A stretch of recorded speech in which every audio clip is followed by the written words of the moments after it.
예배에 참여하신 모든 성도님, 주님의 이름으로 환영합니다. 오늘 9월 둘째 주일입니다.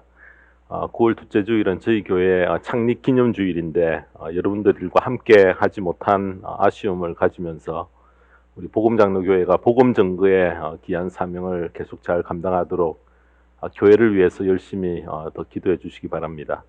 오늘 전거받을 말씀의 제목은 천국으로 향하는 나의 시선이라는 제목으로, 본문의 말씀은 마태복음 13장 44절에서 우리 46절까지 말씀입니다. 함께 합독하시겠습니다. 하늘나라는 밭에 숨겨놓은 보물과 같다. 어떤 사람이 그것을 발견하면 제자리에 숨겨두고 기뻐하며 집에 돌아가서는 가진 것을 다 팔아서 그 밭을 산다. 또 하늘나라는 좋은 진주를 구하는 상인과 같다. 그가 값진 진주 하나를 발견하면 가서 가진 것을 다 팔아서 그것을 산다. 네, 오늘 이 말씀 가지고 천국을 향한 나의 시선은 이라는 제목으로 말씀 전합니다.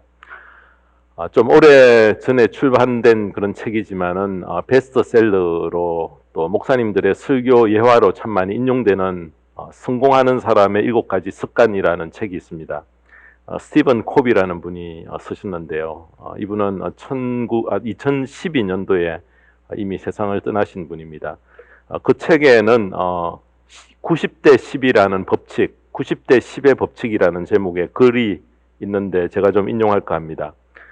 삶 속에서 일어나는 10%의 일에 대해서 어떻게 반응하고 결정하는가에 따라서 나머지 90%의 운명을 결정한다라는 그런 내용입니다. 깊이 마음에 우리가 새겨야 할 그런 귀한 내용을 거기에 담고 있습니다. 삶 가운데 이미 일어났다고 정해진 10%의 일에 대해서 바른 대처와 관점과 또 바른 결정은 나머지 90%의 운명을 결정하는 직접적인 그런 연결을 고리가 되어서 큰 영향을 미친다라고 그렇게 강조를 합니다. 달리 말하면은 내 삶 속에서 일어나는 10%의 일들에 대해서 내가 잘못 대처하면은 나머지 90%가 꼬여서 엉망이 되어진다라는 말과 같습니다. 그 10%는 나의 힘으로 통제가 불가능하고요. 또 이미 엎질러진 물과 같이 정해진 일에 대한 것인데, 좀 이해를 위해서 제가 쉬운 예를 하나 들어보겠습니다. 아침에 가족들과 함께 식사를 하는데 어린 딸이 커피잔을 그냥 엎어버렸습니다.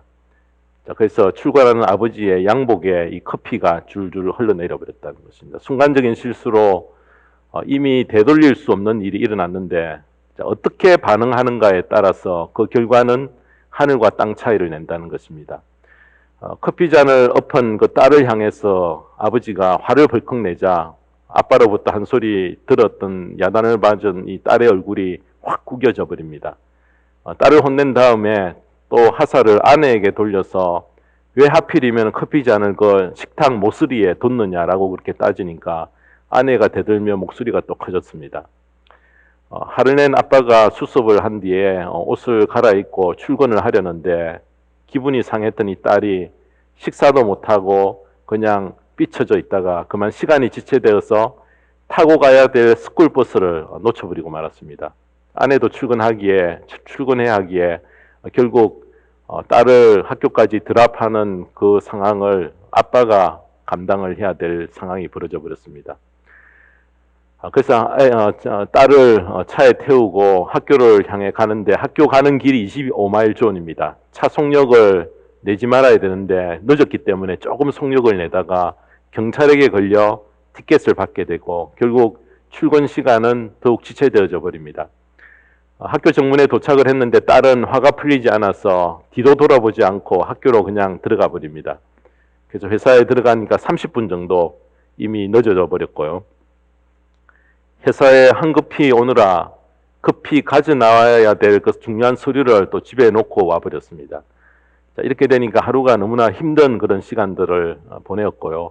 저녁에 집에 들어갔지만은 아내와 딸이 얼굴을 피해버리고 잠자리에 들 때까지 불편하고 싸늘한 그런 분위기가 계속되었다는 것입니다. 여러분, 이 상황을 한번 보십시다. 그렇게 하루를 엉망이 되게 만든 원인이 무엇입니까?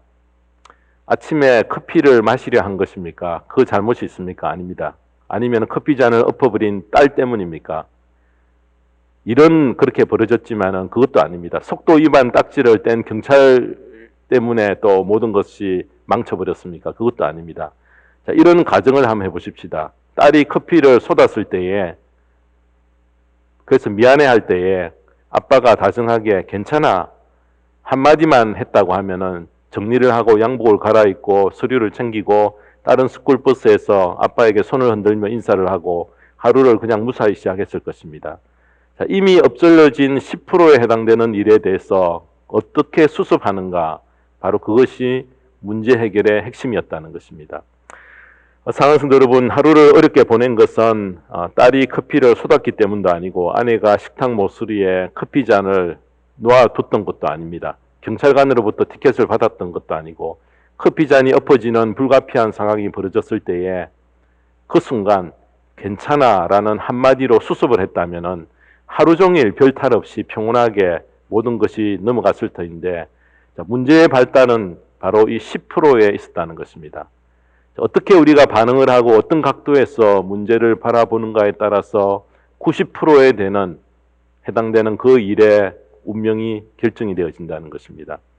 자, 우리의 삶을 좌우하는 것은 바로 이 작은 관점, 작은 출발, 자, 여기에 내가 올바로 시선을 맞추고 있는가 아닌가, 그것입니다. 내 삶과 내 주변에 일어나는 어마어마한 일에 대해서 대처할 방법은 너무나 다양한데 중요한 것은 자, 이 작은 10%에 해당되는 일에 대해서 내가 어떻게 대처하는가, 자, 이것이 매우 중요하다는 것입니다. 10%에 해당되는 일에 주의를 기울이면은 자, 90%는 거의 자동적으로 수습이 됩니다. 10%에 해당되는 일에 대해서 어떻게 반응하는가에 따라서 엉망이 되는 그런 결과도 초래할 수가 있고요. 쉽게 그냥 수습도 가능하다는 것입니다. 자, 오늘 우리에게 주신 이 본문의 말씀은 천국에 대한 비유의 말씀인데, 자, 어떤 각도로 자, 이 말씀을 우리가 대하는가, 자, 10%를 어떻게 우리가 잡는가에 따라서 그 결과는 완전히 달라집니다. 저는 이 본문의 비유의 말씀을 참 좋아하여서 설교에 제가 자주 인용을 했기 때문에 성도님들이 자주 들었던 그런 말씀입니다. 천국에 대한 두 가지의 비유가 이렇게 나오는데요. 함께 붙어 있는데 비슷한 내용 같지만은 자, 그 내용에는 차이가 있습니다. 먼저 두 개의 비유가 유사한 점은 뭔가, 두 비유 모두 다 천국에 대한 말씀으로, 자, 눈으로 천국이 확인 가능하면은 쉽게 우리들이 받아들이고 이해가 되는데 눈으로 확인 불가능한 일이기 때문에 주님이 좀 이해하기 쉽도록 비유로 우리에게 이렇게 알려주셨습니다. 근데 여러분, 이렇게 확인 불가능한 천국에 대한 말씀이기 때문에 대부분의 많은 분들이 그냥 수박 겉핥기식으로 지나쳐버리고 그냥 넘겨버리기 쉬운 말씀이 천국에 대한 말씀이라는 것입니다. 천국의 특징에 대한 두 비유의 말씀 사이에 거기에는 차이가 있다는 것입니다. 자, 천국에 대해 설교하는 것이 매우 어려운 것은 아예 마음을 닫아버리는 경우들이 참 많습니다. 왜냐하면은 4차원에 갇혀있는 우리 넘어있는 세계가 바로 천국이기 때문에 그렇습니다. 그래서 아예 생각하는 것조차 힘들어하고 골치 아파하고 또 알려고 하지 않고 덮고 그냥 내버려 두는, 여러분 그냥 밀어버리는 그런 분들이 참 많다는 것입니다. 그래서 앞에서 10%의 중요성을 제가 왜 강조를 했는가, 자, 이것이 우리가 10%의 그런 올바른 관점을 갖는 것이 너무나 중요하다는 것입니다. 아예 한 번도 고민해 보지 않고 천국에 대해 마음을 닫아버리면은 그것을 다시 회복하고 되돌려 놓는데 무수한 시간이 걸리고요. 굉장한 노력, 대단히 힘듭니다. 그래서 여러분, 천국에 대해서 주님께서 비유로 말씀하신 것은 쉽게 이해하게 하기 위함인 것인데, 자, 그 관점과 각도를 저희들이 바로 잡기만 하면은 정확히 파악할 수가 있고 우리 신앙에 큰 유익이 되어서 자, 이 땅에서부터 우리가 심령의 천국을 경험하고 신앙생활에 엄청난 그런 큰 혜택을 우리가 함께 누릴 수 있다는 것입니다. 맨 먼저 여러분들이 저에게 그러면 최 목사는 천국과 지옥을 어떻게 받아들이고 믿는가라고 물으신다면은 저의 대답은 이렇습니다. 길이요 진리요 생명이신 주님께서 이 땅에 3년 동안 33년을 사셨지만 3년 동안 공생의 생활 가운데 천국과 지옥에 대한 이야기를 많이 하셨는데 지옥에 대한 이야기를 더 많이 하셨고요. 그래서 그 말로 하신 것뿐만 아니라 마지막에 죽음 너머의 세계를 경험하는 것이 거의 불가능하지만은 주님의 부활로 그 천국과 지옥에 대해서 굉장히 소중한 샘플을, 예를, 맛을 우리에게 보여주셨기 때문에 100% 확신하고 받아들일 수 있다라고 저는 생각합니다.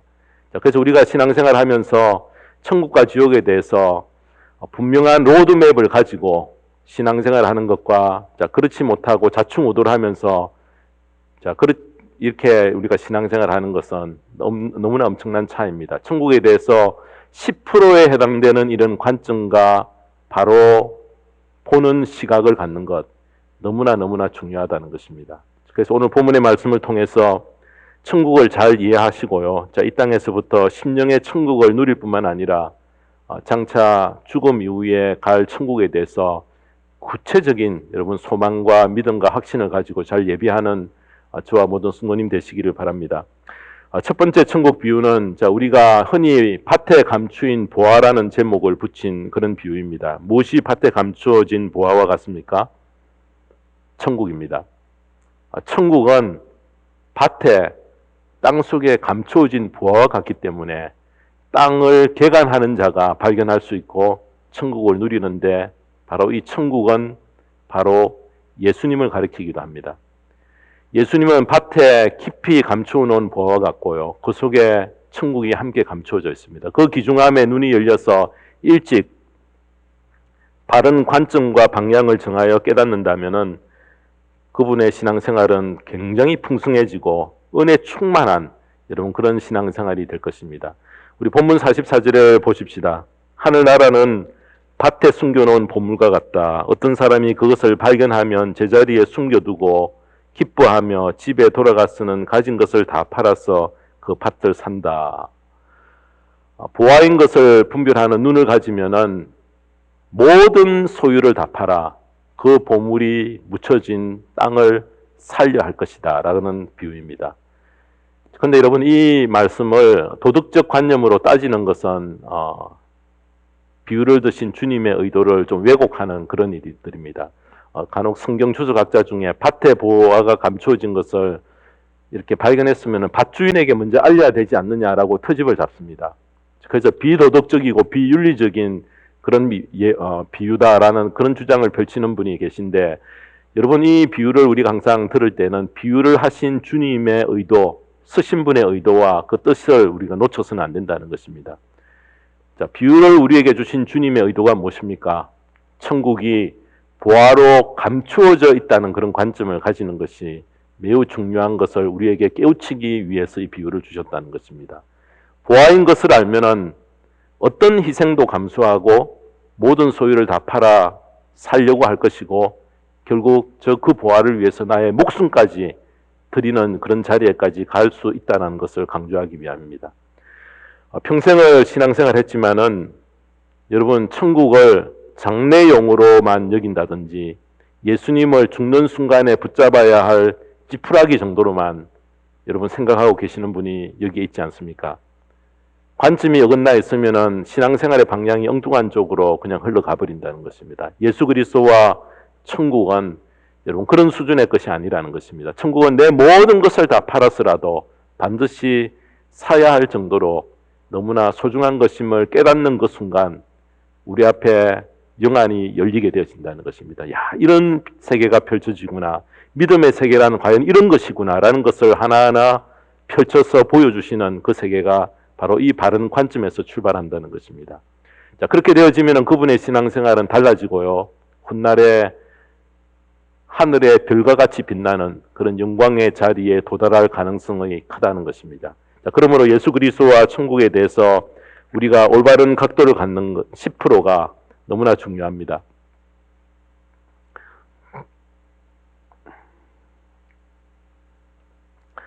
영안이 열려서 예수 그리스도를 진정으로 모신 분의 삶을 세상 사람이 보면은 정신 나간 그런 사람과 같이 보입니다.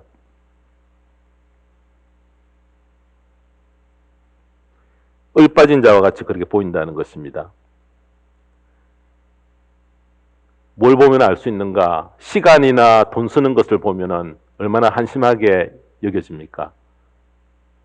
여러분 믿지 않는 사람이 믿는 사람을 볼 때는 저렇게 애를 써서 번 돈을 교회 갖다 바치고 또 저렇게 귀중한 시간을 좀 인조이하고 즐기지 못하고 그냥 교회 가서 그냥 모든 일 하는데 다 버려버리고 참 얼빠진 사람이다 이렇게 생각이 되어집니다. 그러나 믿는 사람은 어떻습니까? 실제 그런 삶이 하나님 앞에 드리는 모든 희생과 헌신이 얼마나 복된 삶인가. 왜? 천국이 있기 때문에, 예수님이 계시기 때문에 그렇다는 것입니다. 그래서 45절 46절에 나오는 두 번째 비유도 천국에 대한 비유이지만은, 자, 그런데 관점이 좀 다릅니다. 45절 46절을 보십시다. 또 하늘나라는 좋은 진주를 구하는 상인과 같다. 그가 값진 진주 하나를 발견하면 가서 가진 것을 다 팔아서 그것을 산다. 천국은 좋은 진주를 구하러 다니는 상인이라 이렇게 표현을 합니다. 그래서 좋은 진주를 얻기 위해 찾아다니는 장사, 상인이 곧 천국이다. 그래서 여러분 여기에 우리가 잘 이렇게 집중할 때에 좋은 진주를 구하러 다니는 장사, 진주를 찾으러 다니다가 아주 값진 진주 하나를 발견하면은 그 진주 장사는 자기의 모든 소유를 다 팔아서 그 진주를 산다는 것입니다. 자, 여기서 좋은 진주를 찾아다니는 상인이 누군가? 바로 예수님이라는 것입니다. 예수님은 좋은 진주를 찾아다니시는 상인이시고요. 우리가 성경 많은 곳에서 그것을 알 수 있습니다. 요한계시록 3장 20절에 보면은 보아라 내가 문 밖에 서서 문을 두드리고 있다. 누구든지 내 음성을 듣고 문을 열면 나는 그에게로 들어가서 그와 함께 먹고 그는 나와 함께 먹을 것이다.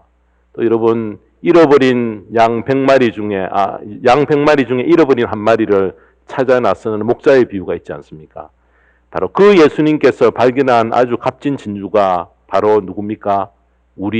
바로 나라는 것입니다.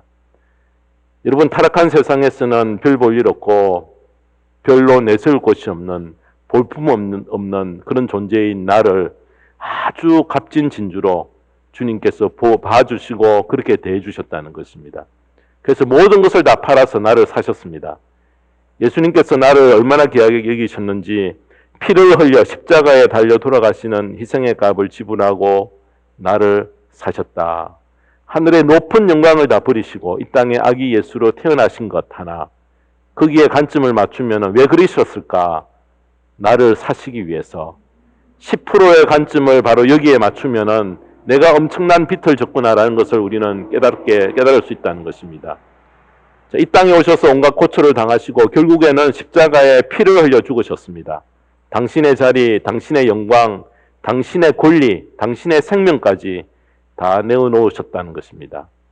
보잘것없는 나를 위해 값진 진주로 나를 보셨기 때문에 자신의 몸을 드리고 바꾼 것이 바로 나라는 것입니다. 내가 주님의 눈에는 그만큼 값지고 소중한 존재인 것을 깨닫는 이 10%의 관점을 가졌는가 가지지 못했는가, 그것이 우리가 천국을 소유하는가 소유하지 못하는가를 결정하는 결정적인 계기가 된다는 것입니다. 자, 그러므로 이 두 비유가 밝히는 중요한 교훈에 나의 관점을 바로 맞추고 바른 이해는 나의 신앙을 결정합니다. 자, 우리가 처한 환경은 모두 다 다릅니다. 여러분 우리의 출생한 가정이 부유한가 가난한가, 많이 배웠는가 배우지 못했는가, 건강한가 약한가, 자, 이런 것은 내 인생을 결정하는 결정적인 요소가 절대 아닙니다. 천국에 대해 가진 관점이 그분의 인생을 결정한다는 것입니다. 중요한 10%의 관점과 각도가 바르면은 나머지 90%는 걱정하지 않아도 풀려나간다는 것입니다.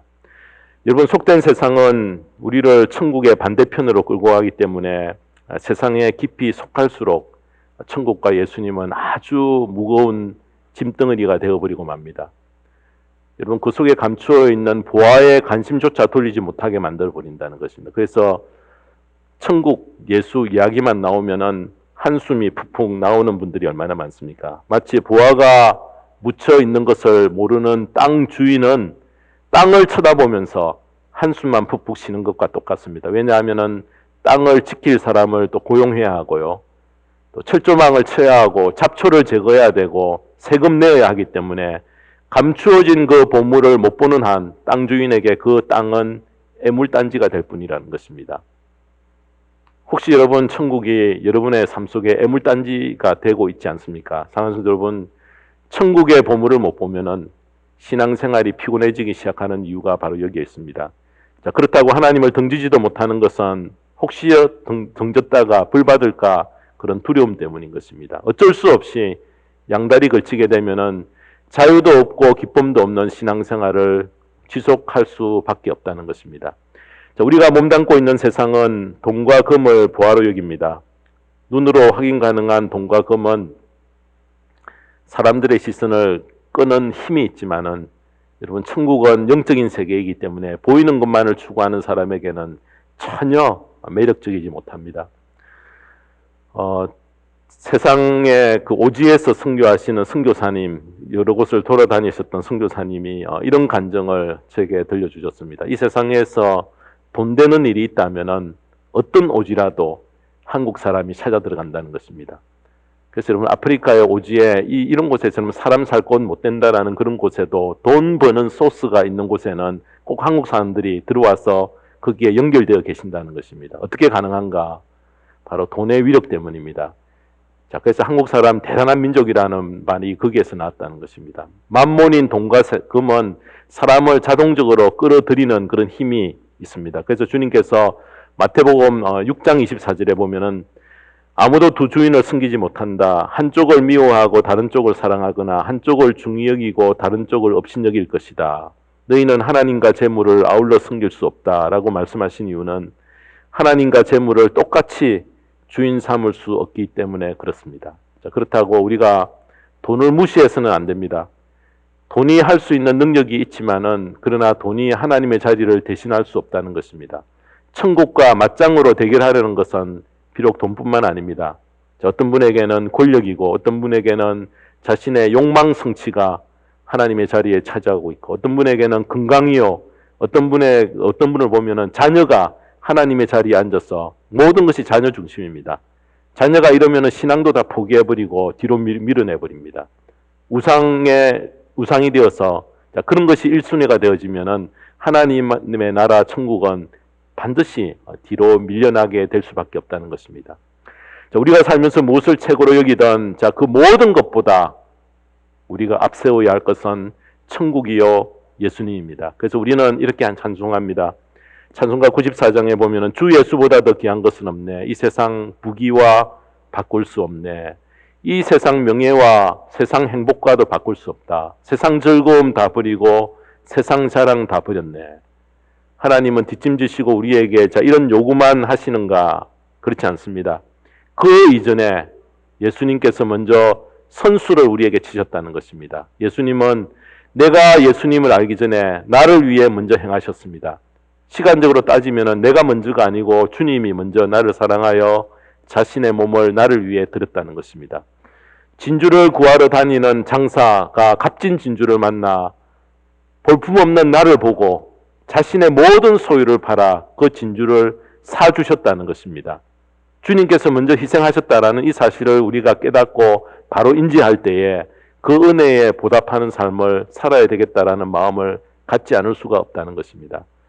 주님께서 나를 세상에 둘도 없는 가장 귀한 진주로 여기셨다는 것을 알 때에 비로소 우리의 영안이 열리게 되어집니다. 사랑받을 자격이 없는 나를 먼저 사랑하시고 소중한 존재로 여겨주셨습니다. 여러분, 이 세상에 68억의 인구가 있는데 하나님이 나라는 존재를 알기나 하실까? 내라는 존재가 있다는 것을 깨달으실까? 우리는 가끔 의심을 품습니다. 왜냐하면 워낙 많은 너무나 많은 사람들이 이렇게 있기 때문에. 자, 그런데 그렇지 않습니다. 하나님은 예수님을 내 인생의 주인으로 모신 하나님의 자녀 한 명 한 명을 1대1로 상대해 주신다는 것입니다. 그 증거가 어디에 있습니까? 그 증거를 구약에서 하나님은 질투하시는 하나님이라 그렇게 표현합니다. 출애굽기 34장 14절에 보면은 너희는 다른 신에게 절을 하여서는 안 된다. 나 주는 질투라는 이름을 가진 질투하는 하나님이기 때문이다. 내가 세상에 태어나기 창세전에 나를 택하여 사랑하시기로 작정하시고요.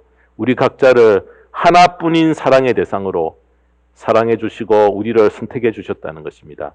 나를 그렇게 소중한 존재로 여긴 것을 알 때에 여러분, 나에게 두 가지의 믿음과 확신이 반드시 생깁니다. 첫째는 하나님께서 결코 나를 내버려 두시지 않는다는 사실입니다. 사랑하는 자녀가 깊은 절망에 빠져 늪에 빠져 후적거릴 때에 하나님이 못 본 채 하고 그냥 계시지 않는다는 것입니다. 반드시 보이지 아니하는 그런 손으로 나를 찾아오시고 나의 마음의 문을 두드리고 나의 음성을 듣기를 원하신다는 것입니다. 두 번째로는 하나님께서 나를 그렇게 소중히 여기시는 것을 아는 사람은 어떻게 표현이 되는가, 어떻게 알 수 있는가, 나의 이웃에 대한 다른 사람도 소중한 존재로 반드시 여기며 그들을 향한 관심과 사랑이 펼쳐져 간다는 것입니다. 사랑하는 성도 여러분, 우리는 자신을 생각할 때에 나는 참 보잘것없다 이렇게 여기기 쉽습니다.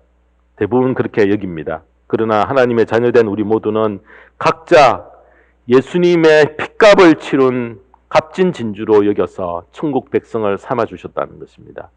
나의 영안이 열려 이것을 보게 되고 천국을 장차 차지하도록 준비해 놓으신 것을 알기만 하면은 썩어져 없어질 것을 위해서 낭비된 인생을 살지 않고 영원히 썩지 아니할 영원한 것에 투자하며 주님을 위해 나의 모든 소유를 다 팔고 보화가 묻힌 땅을 내가 사게 된다는 것입니다. 자, 이 비밀을 모두에게 알게 하시지 않고 영안이 열린 자에게만 보고 알도록 땅에 파묻어 간직해 놓으셨다는 것입니다. 그래서 여러분 마태복음 11장 12절에 보면은 세례자 요한 때로부터 지금까지 하늘나라는 힘을 떨치고 있다. 그리고 힘을 쓰는 사람들이 그것을 차지한다. 개역 성경에는 천국은 침노를 당하나니 빼앗는 자가 차지한다. 이렇게 표현을 합니다. 하나님의 나라 천국을 땅속에 보화로 숨겨 놓으셨는데 그것을 보화로 깨닫는 눈이 있는 자는 차지하여 자기 것으로 만든다는 것입니다. 사랑하는 여러분, 우리 모두 이 보화를 보는 눈을 가졌어요. 주 예수님보다 더 귀한 것이 없다는 고백으로 남은 여생을 천국을 위해서 천국에 우리의 시선을 모아 이 땅에서 심령의 천국을 누리며 훗날에 차지할 영광과 상급을 바라보며 전진전진해 가는 저와 모든 성도님의 거룩한 삶이 되기를 주님의 이름으로 축원합니다. 기도하겠습니다. 하나님 아버지, 내가 하나님을 사랑하기 전에 주님께서 나를 위해 자신의 몸을 들여 진주 장사가 되주셔서 우리를 천국 백성 삼기 위해 십자가의 희생의 걸음을 걸어가신 것, 오늘 귀한 말씀으로 천국의 비유의 말씀으로 저희들이 들었습니다. 우리의 영안을 밝히셔 주셔서 우리의 시선이 천국과 주님에게 고정되어 살게 하시고, 이것을 모두에게 허락된 것이 아니라 택한 하나님의 자녀에게만 허락된 특권인 것을 알고 귀하게 여기며 발견한 보화를 위해 나의 모든 소유를 다 팔아 밭을 사는 용기와 결단을 저희들에게 허락해 주시옵기를 원하옵나이다. 아버지 하나님, 천국과 주님에 대한 관심들을 더 가지게 하시고 보는 바른 관점들을 가져서 우리의 마음속에 깊은 평강과 지금부터 심령의 천국을 누리며 살아가는 저와 모든 성도님의 거룩한 삶이 되어질 수 있도록 은혜를 내려 주시옵소서. 감사드리며 우리 주 예수 그리스도의 이름 받들어 기도드리옵나이다. 아멘.